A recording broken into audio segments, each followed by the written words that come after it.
Start అయింది. Hello guys, ఇప్పుడు మనం వాల్కెనో చేయబోతున్నాం. వాల్కెనో కోసం కావాల్సింది బేకింగ్ సోడా ఇంకా వెనిగర్. ఫస్ట్ ఇది వెనిగర్ వేసుకుందాం. పర్ఫెక్ట్గా సరిపోయింది. ఇప్పుడు కొంచెం బేకింగ్ సోడా. మనకు న్యూ పప్పి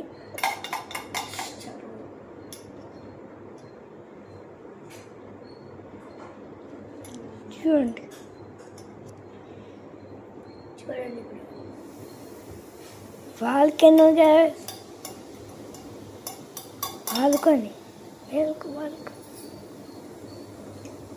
ఇదే వాల్కెనో ఎక్స్పెరిమెంట్. ఈజీగా వాల్కెనో ఎక్స్పెరిమెంట్ కోసం ఇదే యూజ్ చేయాలి. అండ్ వీడియో నచ్చితే షేర్ చేయండి. Bye bye.